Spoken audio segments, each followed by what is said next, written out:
Good evening, and thank you for joining us for Conversations Live, privatizing liquor sales in Pennsylvania. I'm Patty Satalia. Earlier this week, the House Liquor Control Committee voted to keep the state's liquor stores, but set up a parallel system to allow wine to be sold by private companies and retail beer distributors. Although this revamped bill doesn't move the state out of the business of selling alcohol, as originally proposed by House Majority Leader Mike Terzai's House Bill 11, it is the first such bill to pass out of committee since Prohibition ended in 1933. How does this change the conversation, and where does it go from here? We'll talk about that and more. Now let's meet our guest. Joining us from Video Link in Philadelphia is Wendell Young, president of the United Food and Commercial Workers Union Local 1776, Jay Ostrich, director of public affairs for the Commonwealth Foundation for Public Policy Alternatives, and Dave DeSimone, a wine, food, and travel writer and KQV radio host. Thank you all so much for joining us. Thank you, Pat. Thank you for being here. Let's begin by finding out from each of your perspectives what is wrong, and I'll begin with you, Dave DeSimone. What is wrong with the current system? Well, I think to say what is wrong is not necessarily the only question here. There's a lot that you could say is wrong. There's a lot that is right. I mean, philosophically, I am for privatization because I believe that inventory should be determined by response to demand of consumers as opposed to bureaucratic command of government officials. But I also have a saying, and I get into hot water sometimes with readers about this when I say, be careful what you wish for because you just might get it. And I could expand on that later, but I think that that's certainly So apropos. You're acknowledging that there's some good with this system, and tremendous you're not sure good, what privatization in might fact, better than other jurisdictions. So if changes come, we could lose some things that are very good right now. We might gain some things, but we'd lose some things. Okay, we'll find out what some of those things might be later. What do you see, Jay, as wrong with this system? Well, the bottom line for Bottoms Up is that it's time for government to butt out of the booze business, and that's what the people of Pennsylvania are seeing and saying. They've been voting on this issue with their feet in their wallets for years, as they have really been turned into bootleggers to be able to buy what they want at a fair price.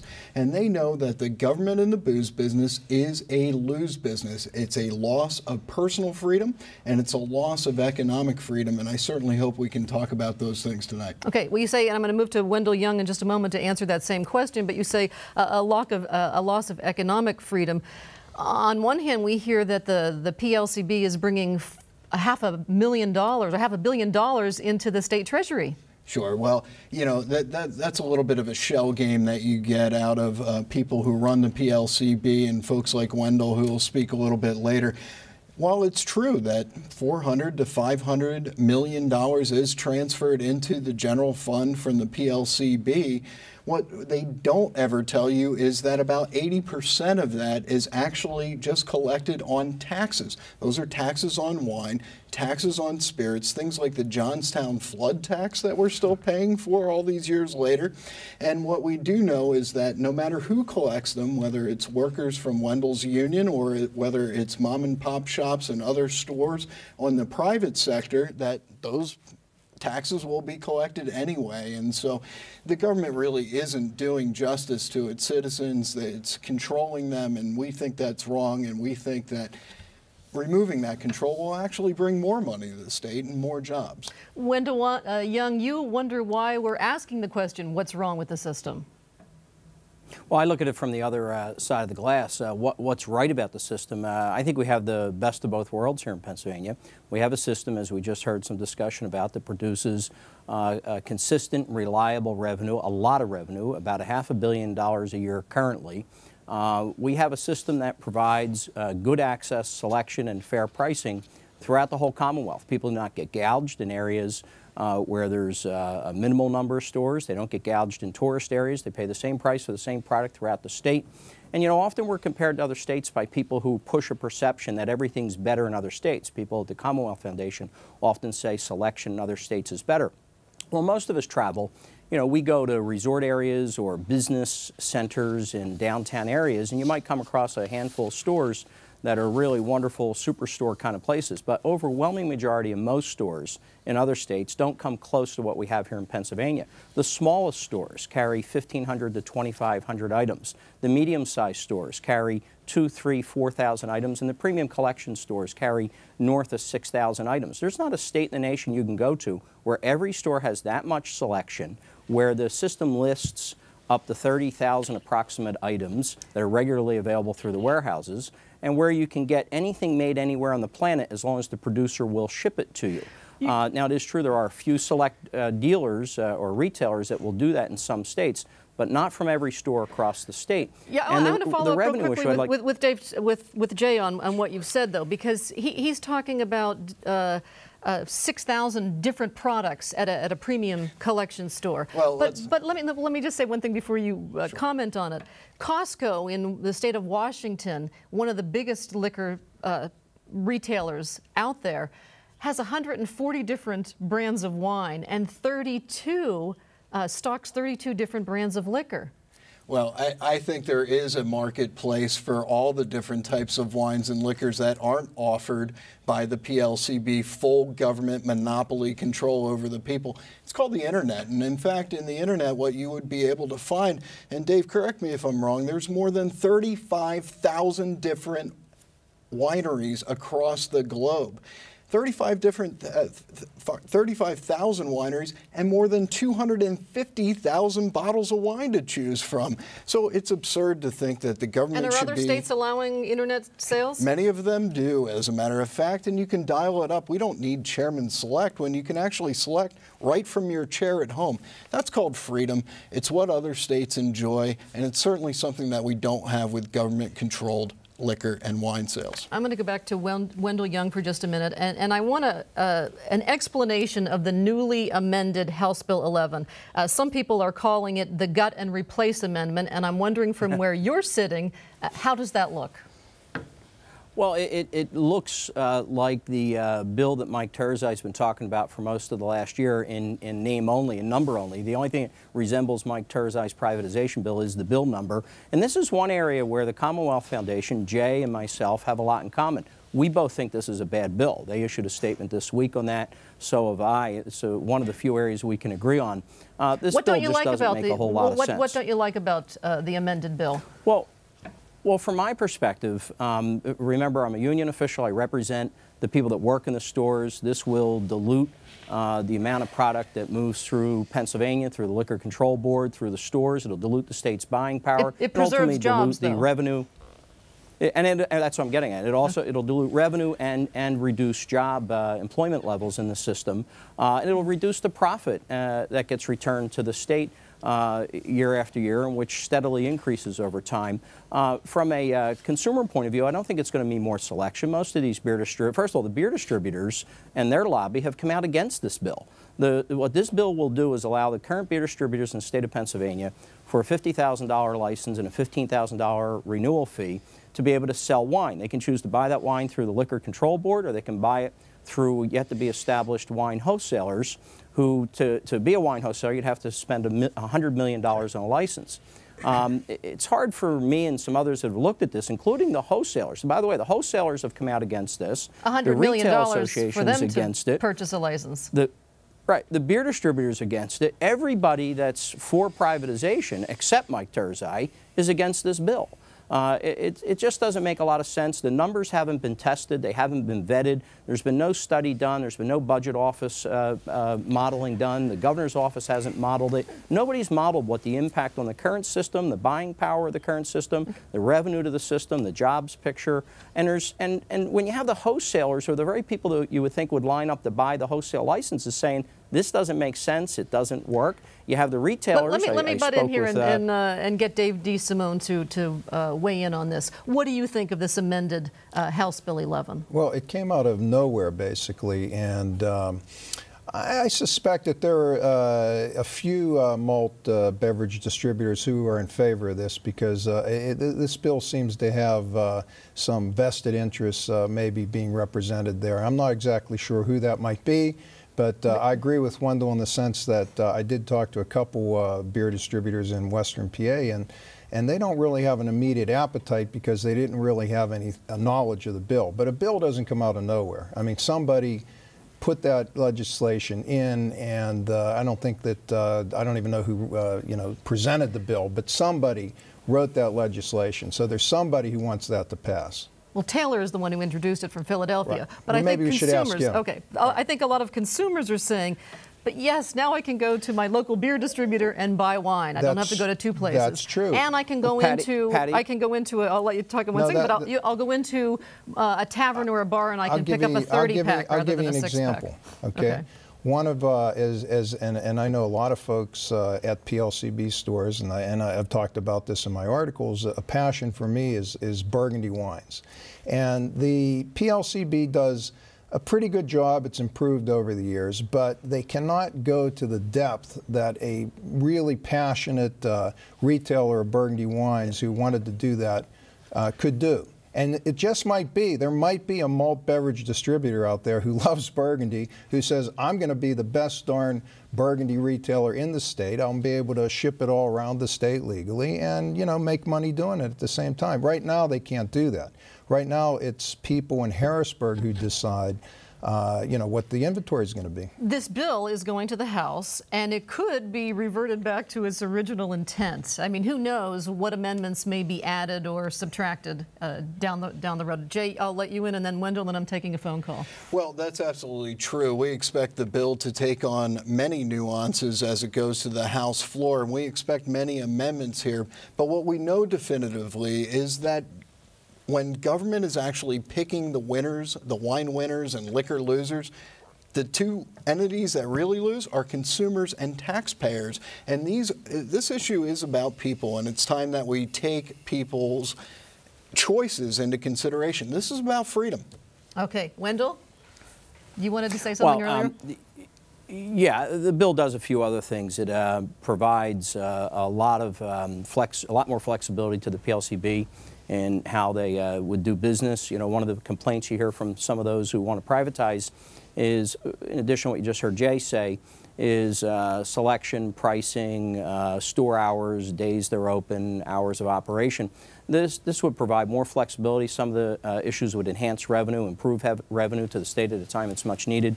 So the bill also provides more flexibility for the PLCB to run more efficiently, to improve. And the obstacle for every criticism that's leveled at the PLCB, almost all of those things are actually the obstacles that folks like Mike Turzai put up by, as a legislator, not allowing the system to operate more flexible. One of the things that you're talking about that would be greater flexibility is right now only 25% of the stores can operate on Sundays under this amended House Bill 11. All of them could have hours from 9 a.m. until 9 p.m. on Sundays. But let me take a phone call. That's correct. We have Joseph on the line from Johnstown. Joseph, go ahead, please. Hey, I've been a fan of yours here in Johnstown for possibly a number of years, and I've always admired the way you do your broadcast. Well, thank you very much. Thank you very much. My question is this, Patty. If privatization does possibly get through, would that increase or decrease the number of alcoholics in this Commonwealth, and what programs would be available for those people? I will hang up and listen for my answer. Thank you, Patty, and good luck and Merry Christmas to you. Thank you. Same to you. Jay. Well, we've actually taken a look at this particular question quite extensively, and what study after study has found is that the point of purchase actually has nothing to do with social ills. And this is demonstrated not only through studies, but by common sense. We have neighbors to the east in New Jersey that have all privatized liquor and wine sales, and yet they have a third of the number of DUI-related fatalities. And Pennsylvania, you would expect, would have the #1 or #2 best safety record with alcohol in the country, because we are us and Utah, that's it, with full government control of wine and liquor sales. So if more government control equals more safety, then we'd be 1 or 2, but we're not. We're actually in the middle of the pack, which suggests very strongly that the causality is not point of purchase. Wendell Young, do you think the PLCB plays a any significant role in keeping liquor out of the wrong hands and keeping? Sure it does.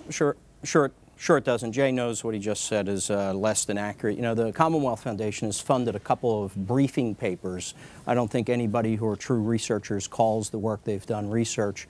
It's very biased, and it doesn't follow or even come close to the overwhelming evidence that's been produced over the years by real scientists who study these issues, real doctors, real professors who go and test their work by putting it out for peer review and having it published. None of the work the Commonwealth Foundation has funded that he refers to has been peer-reviewed or published. Now, if you look at the actual work, the real work, the studies are overwhelming. It shows that control states, whether you're talking about here in the United States or across the globe, in other countries where they have control jurisdictions, do a much better job. And I'll just give you a couple simple examples. He and his quick fellows, examples that I'm going to let them chime in. Yeah. He talks about DUI. DUI does not distinguish between whether the person drank beer or wine and spirits. In Pennsylvania, we have amongst the lowest consumption of wine and spirits in the nation. We have amongst the highest revenue per gallon for the state, for the taxpayers of Pennsylvania, and we have, for as long as they've been tracking it, the lowest overall death rate related to alcohol consumption in the nation. Those three stats sum it up very nicely. Yes, we make a difference. We're proud of that. And we provide for all Pennsylvanians with that kind of work, not just those who drink. And that's a minority of the people in Pennsylvania. I'm going to let Dave DeSimone weigh in on this. One thing that I think, say what you will about the PLCB, they really do police underage sales. I mean, I've never heard of an instance, I'm sure it's happened, but they just are on top of that completely. But most people say you don't go into the store if you're underage, you ask someone to go in and buy it for you. But go to other jurisdictions and go to these really kind of, marginal corner stores where they're trying to stay in business to make a buck. They're going to be tempted to sell to underage people. That doesn't happen in Pennsylvania. So, I mean, we have to, I think, acknowledge that is a good point. Jay, your thoughts on this, and I'm going to move to Valerie from Hollidaysburg. Well, a couple things. Wendell Young talking about peer review and science is kind of like Tom Brady talking about stem cell research. He looks good on TV, he can throw a good pass, but frankly, he's not equipped to actually talk about scientific method. This study was actually done not only by an accredited doctor, a PhD from Duquesne University, but this was a study, there were other studies from very highly regarded places like the Reason Foundation. And not only that, he still doesn't explain why Pennsylvania isn't #1 or #2 in social ills, DUI-related fatalities, binge drinking, underage drinking. If the government control's so good, why aren't we the best? We're not. Okay, there's a reason why. We will go now to Valerie, who is patiently hanging on in Hollidaysburg. You're on the air, Valerie. Thank you very much. Mine is more anecdotal, but I've lived in other states, and my husband was in the military. I don't necessarily agree that privatizing is going to make things better. When I lived in Maryland, I wouldn't even go near most of the liquor stores after dark because of the people that hung around them. And you almost wanted to shower after you did go in one of them, and the selection was not always better. I don't know where people are going that this selection is better and the prices are cheaper. I found that everybody's now raised their sin taxes so much that we're pretty much on equal basis when it comes to some of these things. But Dave I DeSimone? don't find that it's a much better deal. Okay. Can I say Sure. one more thing? Mm-hmm. I find the people that work at our liquor stores are helpful and they're nice. And believe me, I'm not a pro-union person, so I'm not looking at it at that aspect. But I find that when I go in, if I have a question, they're always pleasant and they're very helpful. Now, thank you. Thank you for your call. Sorry to be you. interrupting you. Now, Dave, you have been to all of the border stores, Right. and you say it's a mixed bag. It is a mixed bag, and I don't always agree with, I think it was Valerie, that clerks in PLCB stores are always helpful. I personally have had experiences recently where they haven't been so helpful. So I think there are a lot good and there are a lot that aren't, and I'm not sure the accountability is where it should be in terms of maybe the training and holding them accountable. But I think that what you're going to see is, if there is true privatization, like you see in some other jurisdictions, in wealthier enclaves, you're going to have better stores. And in places that don't have the economics, you're going to have marginal stores. And right now, it is true that there, as Wendell pointed out, there's sort of a baseline of stores, you might say, that because you do have premium stores which can rival any in other jurisdictions with their selection. But the baseline stores, which are, I don't know, maybe 400 or maybe 500 of the 620 stores, they have sort of mediocrity. I would say that their inventory is pretty good, but it's not outstanding. And if privatization came, a lot of those stores would get a lot worse. Well, what about in rural areas where they're only open 3 days a week because there's not much business? What happens to people? Are they now driving?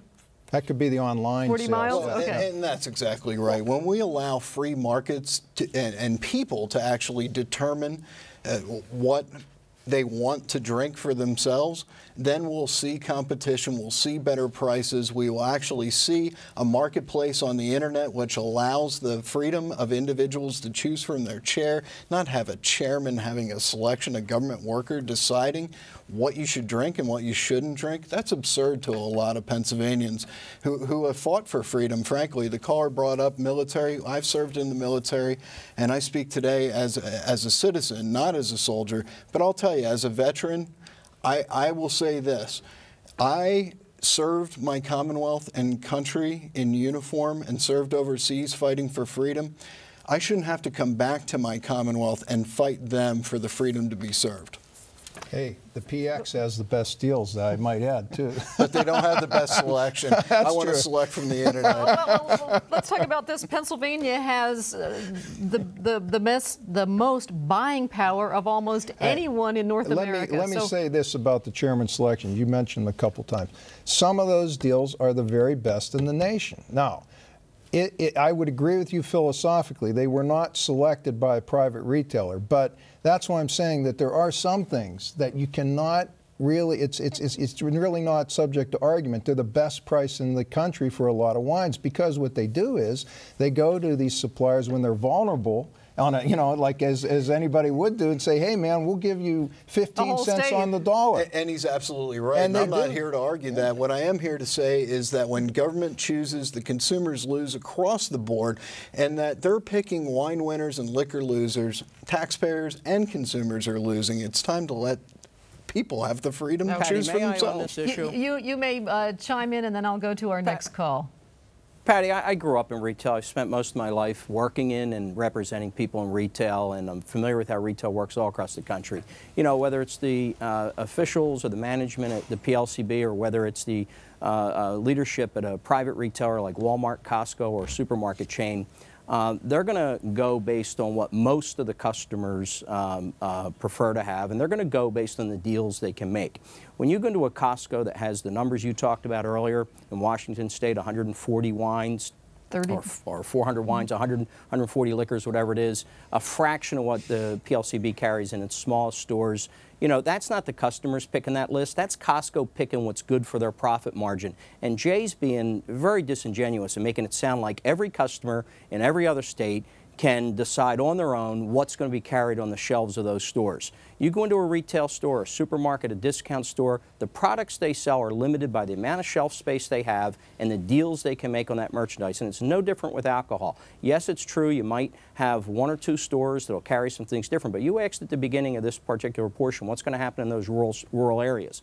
We don't have to wonder what's going to happen. We can look at what happened in West Virginia not too long ago, the last state that privatized. 5 counties after privatization had no liquor stores at all because no one would take a liquor license for any price because there just wasn't enough population density. And if you look at Pennsylvania, it is the largest rural population state in the nation. A lot of the landmass of Pennsylvania looks just like West Virginia, and the density numbers look just like it. It'll be a lot like West Virginia. Go to West Virginia today. 90% of the stores have less selection than what our smallest stores in Pennsylvania have. Okay. Dave? Well, you know, Wendell, after privatization took place in West Virginia, there was also, I believe, something called a, not exactly sure what it was, but it allowed small wine retailers to go into business. And I hate to say it, but just over the border in West Virginia, there are some stores that do rival, you know, some of our premium stores. Oh, and I mean, that's I agree because there'd be some, but and it allowed the number. But here's the number on the just last year they rebid all their licenses, and right. the number is almost exactly as the first bid 20 years ago.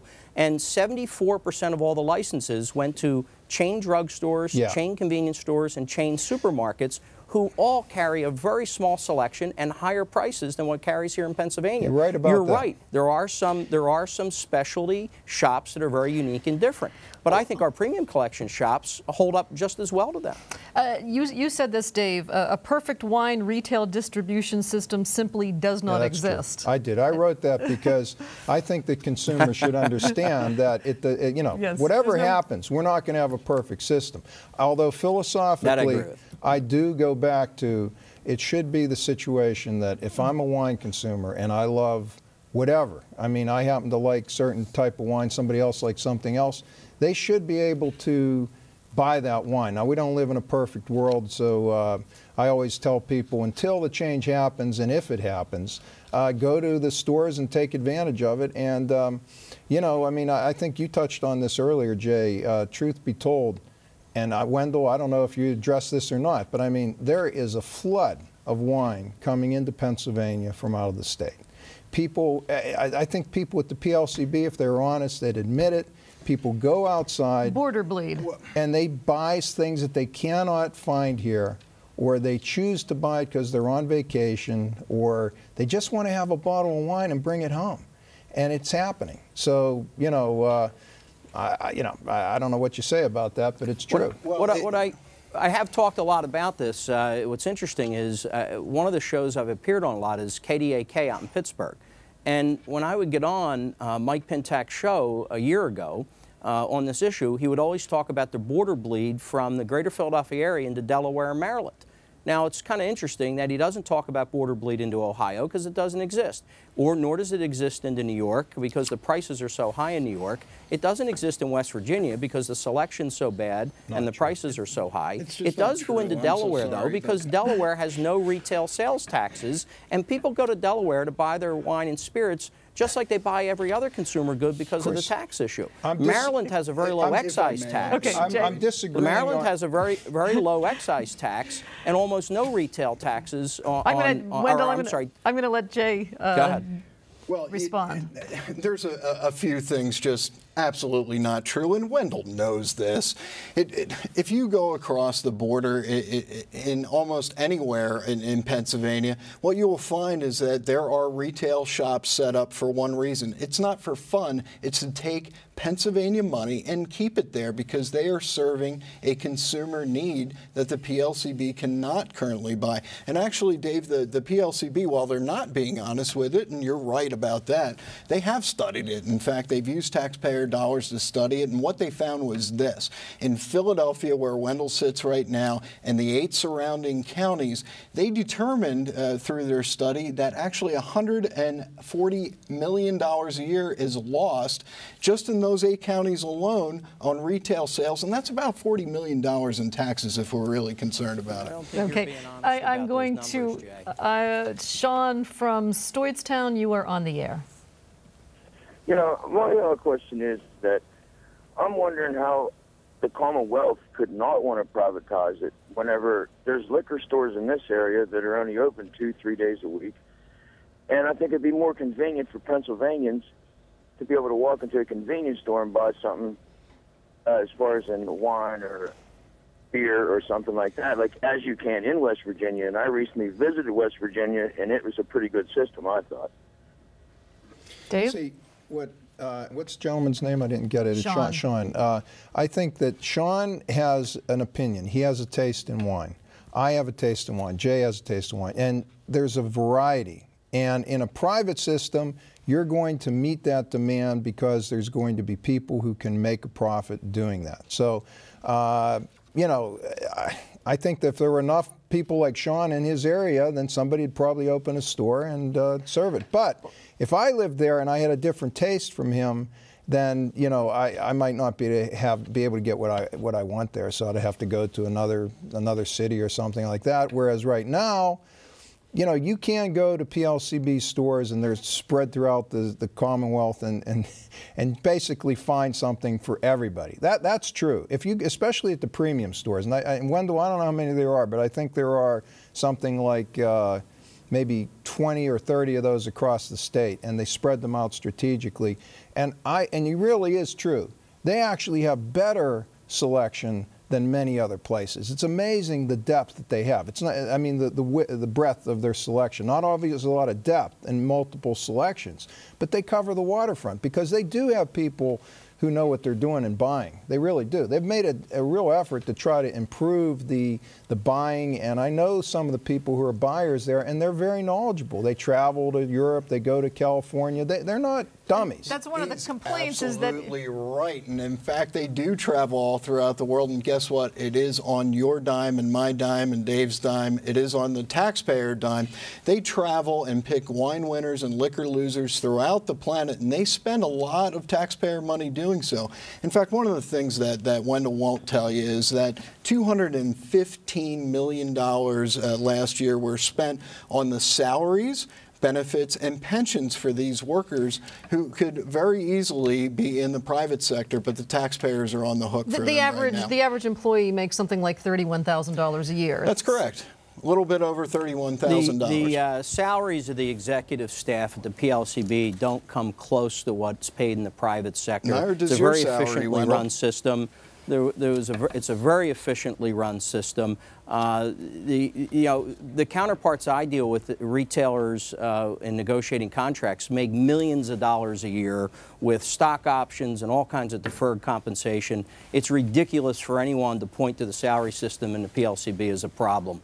The private sector certainly pays more, and that gets passed on to the consumer. Well, unfortunately, it's the taxpayer who's paying those salaries, and the jobs that he just explained are actually That's determined actually by not the true. consumer. The entire operating cost budget of the PLCB is paid for out of the revenues of the system. There's no debt. There's no burden on the taxpayers at all. And indeed, after all that, they pass on about $500 million a year in taxes and profit. The net profit of the PLCB is in excess of 5.5% per year. The largest and most successful retailers in this country don't even come close. Most of them do less than half. I want to talk about some of the other opponents to privatization in just a moment. But if you're just joining us, I'm Patty Satalia, and this is Conversations Live, privatizing liquor sales in Pennsylvania on WPSU TV. Let me reintroduce our guest. Joining us from Video Link in Philadelphia is Wendell Young, president of the United Food and Commercial Workers Union Local 1776. Jay Ostrich, director of public affairs for the Commonwealth Foundation for Public Policy Alternatives, and Dave DeSimone, wine, food, and travel writer and KQV radio host. Jack Wagner, the Auditor General, thinks privatization is a bad idea. A number of conservative groups have mixed feelings. Some believe that the government shouldn't be, on one hand, selling alcohol, and on the other hand, arresting people for things. But respond to that. I mean, it's not just unions who are opposed to privatization. I'm really glad you brought this up, and the people of Pennsylvania have seen the absurdity in this system for a long time. We have a government agency that's actually determining what you can buy and what you can't buy. We wouldn't put up with that if they were selecting jeans or guns, flowers, or anything else. But for some reason, we think that it's okay for them to select our wine and liquor for us. And the problem with it is this. We are essentially having a government agency that is at war against itself. They're really like pyromaniacs preaching fire prevention. On one end of the market, they are spending millions of dollars, in fact, more than $10 million of taxpayer money advertising and promoting liquor sales, and then spending millions of more on preventing the ailment of liquor sales. It's an absurd contradiction. Explain the privatization model that the Commonwealth Foundation would favor. Sure, it's very simple. It's that the consumers actually decide and the taxpayers are not in the hook for crony capitalism where government actually selects the winners and losers. It's as simple as that. The free market can determine very well what wines and liquors are sold. The internet does a great job at doing that as well. We don't need government in the booze business. It has been a lose business. It's antiquated. It's a prohibition era throwback, and people are sick of it. A Smeal College of Business professor did an op-ed which basically said we should allow anyone who wants to sell wine and beer to sell wine and beer with, of course, some safety regulations. But yeah, I love it. I think it would be great to have beer, bread, bourbon, and Bordeaux right on the same shelf and allow people, like in other states, to be able to choose for themselves what they consume and what they don't. It works in other states. It can work in Pennsylvania. We have to get rid of this dinosaur that costs taxpayers and consumers their freedom economically and personally. All right, we go to Steve, who is calling us from Lycoming County. Go ahead, Steve. Yes, I was just calling to find out where you gentlemen get your information as far as the costs to the taxpayer of the liquor system. I have been under the understanding, and I have seen it in action, when the state has had a budget crisis, many government workers have not received their salaries. There has been that threat of layoffs, but yet the liquor board people seem to continue to get their payment, their salary every week. I just wondered where your information is coming from, that the liquor board's costing the taxpayers money. I'll let Wendell Young respond to that first. Wendell? Well, it doesn't cost the taxpayers money because it generates, in fact, it's one of the few places in government that generates a profit here in Pennsylvania that works for all Pennsylvanians. And, you know, every time privatization comes up, when conservative planets line up in the state, you hear all these calls for it's not making money, it's going to lose money, and it's never turned out that way. The fact is that if you look at the history of the PLCB, and even in the past decade, that the revenue has consistently gone up. The profits have consistently gone up. In fact, while Jay and others at the Commonwealth Foundation and Mike Terzi have been running around yelling, the sky's falling, it's running out of money, it's going broke, it just had a record-breaking year in total revenue and profits. Now, Jay and others have a bizarre interpretation of the PLCB's accounting, but I'm going to go with Jack Wagner. He is a real accountant, unlike Jay and some others. He is the elected Auditor General, and he has clearly pointed out how valuable the system is and how much money it makes, and the spreadsheets from accumulated past years show that too. What you just heard, Jay, and what you hear all the time about this issue is a philosophical argument for privatization. And arguing with a philosophical point is like debating religion. It's not a fact-based conversation. And the only reason they focus so much on philosophy is because the facts don't support their argument. The newspapers in Pennsylvania that have studied selection and pricing in border states who are in favor of privatization, embarrassingly, have had to report in recent years that actually selection and pricing in the border states isn't as good. And that's those newspapers whose editorial boards say that they want privatization. The only studies out there show that the border bleed is rather insignificant, and it's no greater in percentage than people leaving Pennsylvania to buy other goods and services from those same states, usually because they work or they're traveling in the area when they're making those purchases. So these things are all philosophical based. The facts don't hold up. This system works for all Pennsylvanians, produces good revenue, good balance of control and revenue, nice selection. You know, it's not a good idea to get rid of it. Jay, and then I have an email that I'd like to read. The system certainly works for Wendell Young. There's no question about it. But I'm glad you brought up the case of Auditor General Jack Wagner. And he is a great auditor indeed. And in fact, he studied the PLCB. The caller asked where the numbers come from. Well, some of the numbers actually come from Jack Wagner, and what Jack Wagner found is that there is rampant waste, fraud, and abuse within this system. His own audit that came out this year... I read his testimony, though, before the committee. He may say one thing, but his reports say another. It doesn't matter whether he's for it or against it. What he found in his audit was a system out of control. In fact, this is a government agency out of control that is able to spend... That's actually not what he said, Jay. Well, I've read that entire... I read it as well. Please let me finish my point, if I may. What his auditors found was a $66 million inventory system that didn't work. First of all, yes, ma'am, it is. First of all, it underordered. Then next, nonetheless, so there have been miscues. Actually, hundreds of thousands of cases of wine and liquor were put in trailers and 100 degrees. Is that good for wine or liquor? No, that's not. And this is what Jack Despite Wagner those things, though, he still is opposed to privatization. Well, maybe that's more political evaluation than what his numbers show, which is that there's certainly and a lot he was critical of the kiosks as a misguided thing. Everyone was critical of the kiosks. It was a complete failure at the taxpayer dime. And this is what happens when government actually starts tinkering around and experimenting with taxpayer money. They don't have the risk that private entities do, and so they don't really care. They just have this rampant cronyism that we see in the PLCB and elsewhere. Let me take this email. Monopolies, this comes from a viewer who writes to us, monopolies are bad, whether they are government monopolies or private ones. We know that from economic logic and actual results. So how does Wendell defend a monopoly? Wendell? If we were building this system, as Governor Rendell used to say, if we were building the system today, we probably wouldn't build it this way, but we're not. It was built a long time ago, and it's become a reliable source of revenue for Pennsylvania. We have some of the best results when it comes to the effects of alcohol in terms of the overall health of Pennsylvanians. Only about 43% of Pennsylvanians drink, and more people drink by larger quantities beer, not wine and spirits. So we have a nice balance here. And that's why I say it's good to keep it. We can look at those two states that privatized since Prohibition, Iowa and West Virginia, and their results went in the tank.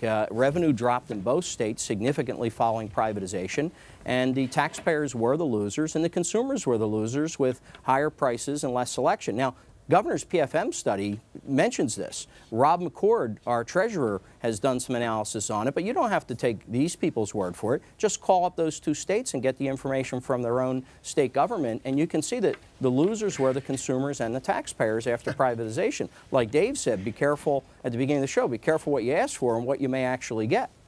Dave? Yeah, that's true, Wendell, but I'm surprised to hear you sort of brag about the fact that there are fewer people drinking wine. I think that's a bad thing, in my opinion, because, you can quote, Thomas Jefferson, many other people, drinking wine is something that should be a pleasure. It should be promoted. It should be promoted with meals, and the PLCB cannot do that per se. I mean, that's not their mission. But I do hear this, that people taking pride that there's less consumption, and I'm not saying that there should be, I guess, overconsumption or... What would you like to see? Because under this new amended House Bill 11, there could be 1,200 additional outlets for beer and wine. Is that enough, in your opinion? In an ideal world, I'd like to see some way, and I'm not going to get into the politics, because I've already stated philosophically, I don't think that wine should be a controlled substance. And right now, under the Pennsylvania Liquor Control Board, wine is lumped in with spirits. You're right, Patty, this legislation changes that because it sort of lumps it in with beer. So maybe that will be a positive if it passes. I don't know. But anything that could sort of help allow consumer demand to be met in a private way, I think could be positive if it allows entrepreneurs to get in there and try to address private demands for wine. And I'm going to take Carl's call in just a moment, but, Governor Schaap pushed for privatization. Governor Thornburg, Governor Rendell, and here we are with Governor Ridge, I meant to say, and here we are with Governor Corbett. On the other hand, though, you've got some people saying what we really need is modernization, not privatization. Modernization is the solution. Your response to that? Well, certainly we would embrace modernization, and one of the things that we would embrace with modernizing is just to get Pennsylvania on the per capita national average of the number of wine and liquor outlets. If we were able to do that, well, if we were to go to the per capita national average, we would have actually 6,600 1,600 rather than wine 620. outlets, correct, and we would have more than 2,800 liquor outlets. Now, what that will do, very doesn't honestly, that dilute profits, though? Well, actually, what it does is it allows mom and pop stores and also other businesses to make money, to hire people. In fact, if Wendell Young is really being honest, what he will tell you is that this would actually create tens of thousands of jobs, perhaps more than 20,000 jobs if we were to go to that per capita national average. But he's not really for workers. What he is for is making money off of those workers, which he does with compulsory union dues. Wendell, I'm going to let you respond to that and then take Carl's call from Warren. So those who study this and have made a living studying it as professors, scientists, statisticians, they easily have shown that with increase in outlet density comes an increase in consumption. Alcohol, a certain percentage of people who drink alcohol drink it excessively. When you have an increase in consumption, you have an increase in all those other things that come with it. I'm not against responsible adults drinking and people of age drinking. But when you look at the impact of that increased consumption, it's huge. It means more healthcare dollars get spent. It means more criminal justice dollars get spent, more property damage. It means more livers crap out, more people die, whether it's through a road accident or a bad liver. And the CDC, the Centers for Disease Control, just came out with an extensive study of the overwhelming amount of research gathered on this issue that says you should not privatize more sales. Privatization leads to more consumption, more of these problems. Hundreds of millions of dollars a year would be incurred by Pennsylvania taxpayers and ratepayers. Now, on the issue of modernization, everything that has been talked about that people would like to see, more locations, more selection, better pricing models. The only obstacle to the PLCB doing that in their wine and spirit shops is the legislative restrictions that are placed on them by the legislature. It's not that they can't do it, it's that the legislature won't let them. So the beef should be with your legislator, not with the PLCB. And I'm going to go, as I promised, to Carl from Warren. Carl, go ahead, please. Yeah, hi. I was just wondering, every time it comes up, you know, why they want to privatize when the liquor stores make a $380 some $1 million a year profit. Why would the state want to give that up? It doesn't make any sense when, you know, we're having budget problems anyway in the state. That's an interesting point. I'm glad, Carl, that you asked this question. And what we said earlier on the program is that about 80% of what the PLCB stores return to the state is in taxes. Those taxes would be collected whether it's by Wendell Young's workers or by private industry. And what we definitely know is that there is a large market being lost to border bleed, as Dave explained earlier, which would actually increase tax revenue if we were able to stop that through privatization. But the big thing here to always remember is that government doesn't have a revenue problem. It has a spending problem. And so what we know for sure is that tax-thirsty politicians will continue to support any system where it's easy money for them to spend in their pet projects, and that's not right. Do you think selling these licenses, though, if we went back to the original House Bill 11, could come up with the kinds of money we've been hearing about, $1.3 to $2 billion. In Virginia, for example, these licenses sold for $200,000 apiece, average of $200,000 and once apiece. again, we would support a free market system whereby the consumer would really set the market and would be able to determine how many licenses there were out there. That would bring more than 6,600 wine outlets to Pennsylvania if we were to go to the national average. That would bring in more jobs, more revenue, and instead of transferring that revenue to the tax coffers of the general fund, it would actually go to citizens who are willing to take the risk and be able to have that entrepreneurial American spirit which built this country.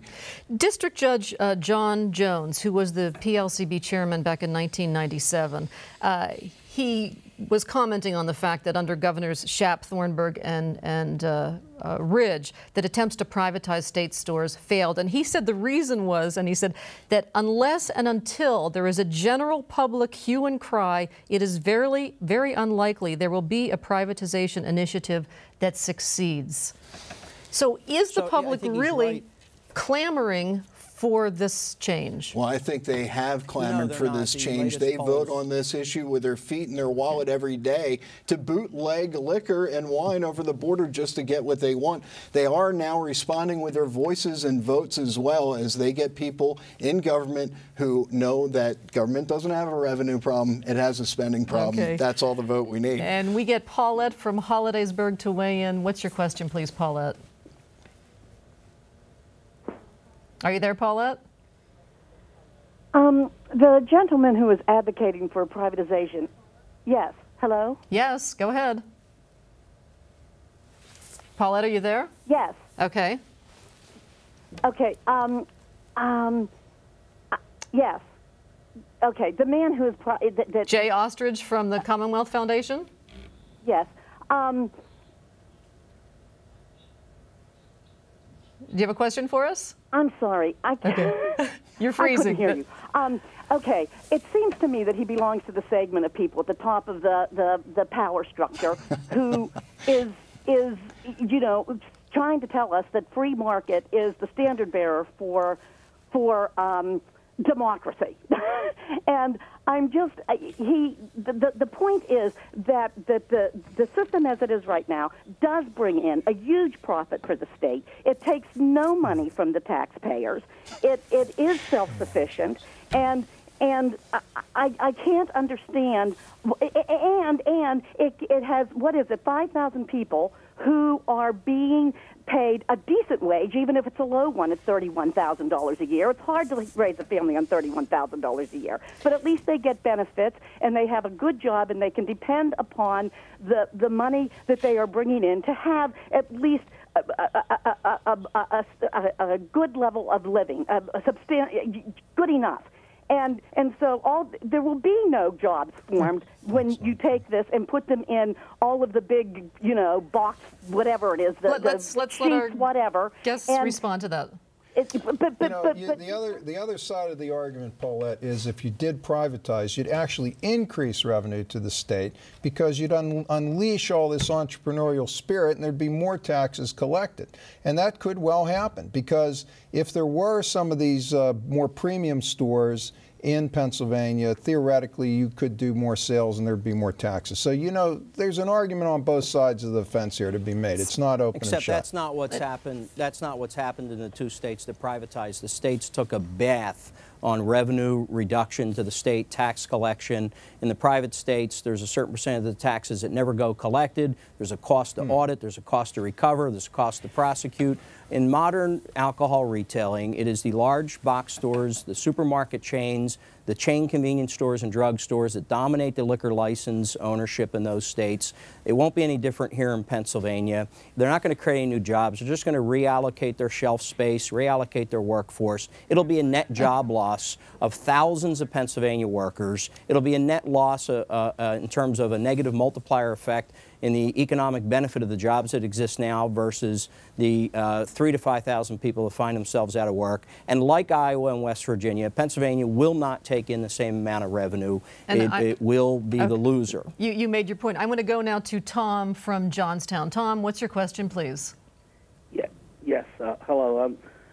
I agree with the lady you just called. I think that this is all a push for the rich to get richer off of, and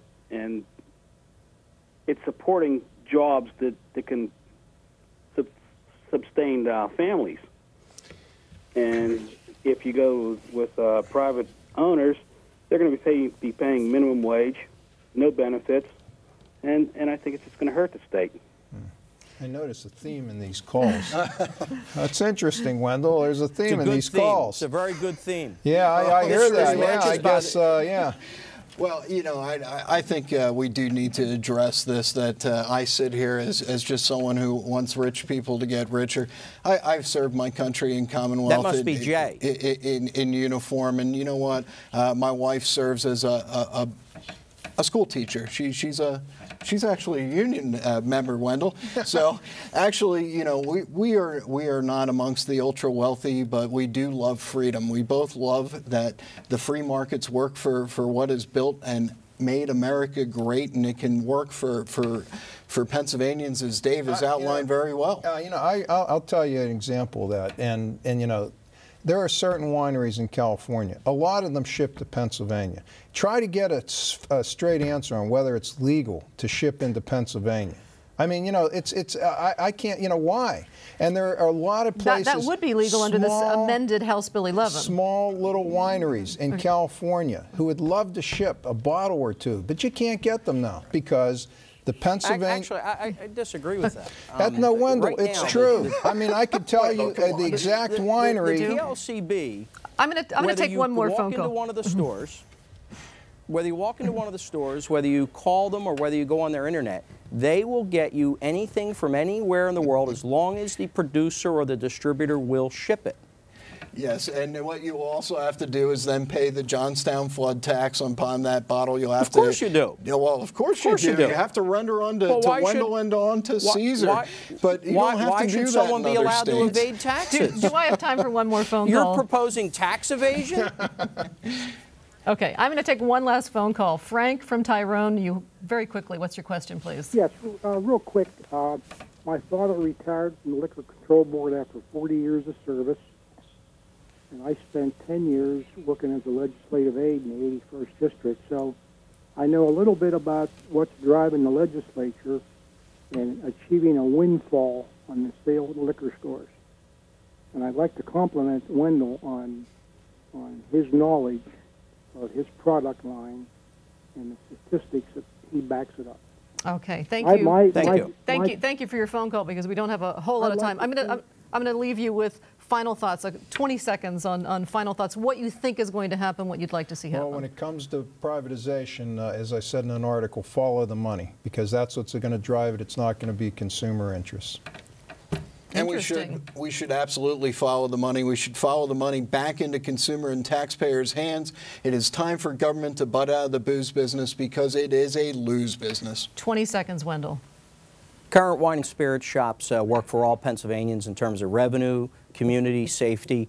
I'm all in favor of modernizing, evolving. The system is what it is today because it's evolved and modernized over the years. We should continue to do that, take the handcuffs off, as a Republican leader in the Senate said, Mr. Scarnati, and let the PLCB do a better job at making more revenue at a time where the state needs it and keep the good, decent, middle-income people working in Pennsylvania. This economy needs good jobs to lift us out of a poor economy, not a race to the bottom and get rid of those jobs. All right. I'd like to thank all of our guests tonight. Wendell Young, president of the UFCW Local 1776, Jay Ostrich, director of public affairs for the Commonwealth Foundation, and Dave DeSimone, wine, food, and travel writer. And thank you all so much for joining us. I'm Patty Satalia. For all of us here at WPSU, thank you for joining us. Have a good night.